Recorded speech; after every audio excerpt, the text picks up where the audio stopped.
કોટ national highway પર અને જ્યાં બામણબોર ગામની બાજુમાં કટિંગ એક્ઝેક્ટ બાજુમાં જ્યાં ઘણા સમયથી ચેકપોસ્ટ મૂકવામાં આવી છે, તેને લઈને લોકો અહીંયા હેરાનગતિનો સામનો કરવો પડે છે કે સવારના સમયે વહેલા સવારથી માંડીને 24 કલાકની અંદર ગમે ત્યારે ચેકિંગ ચાલુ કરવામાં આવે છે કે એના નામે લોકો પાસેથી ખોટો તોડ પાણી અને હપ્તાખોરી અહીંયા ઘણા સમયથી ચાલે છે.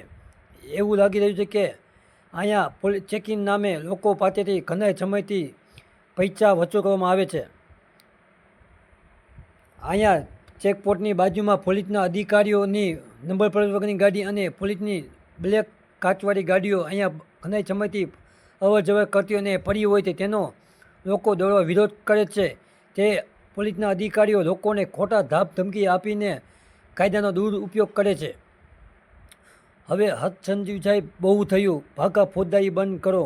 પહેલાં ગુજરાતની પોલીસને કાયદાનો પાઠ ભણાવો અને પછી ગુજરાતની પોલીસ પછી લોકોને પાઠ ભણાવે. ગુજરાતની જેટલા તાલુકા અને ગ્રામ્ય અને જિલ્લામાં પોલીસ સ્ટેશનના અધિકારીઓની બ્લેક ગાડીવાળી કાચ અને નંબર પ્લેટવાળી ગાડીઓ પોલીસના અધિકારીઓ ચલાવે છે અને બુટલેગરો પણ ચલાવે છે. તેને કાયદાનો કોઈ ભય કે બીક હોતી નથી અને ખાલી સામાન્ય લોકો માટે કાયદો બનાવ્યો હોય તેવું લાગે છે. કાયદાના રક્ષક ભક્ષક બને તો હું ખાલી સામાન્ય લોકોને જ કાયદાનું પાલન કરવાનું રહી છે.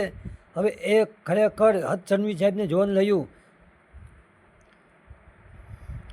સવારના સમયથી માંડી મોડા સમય સુધી અહીંયા લોકો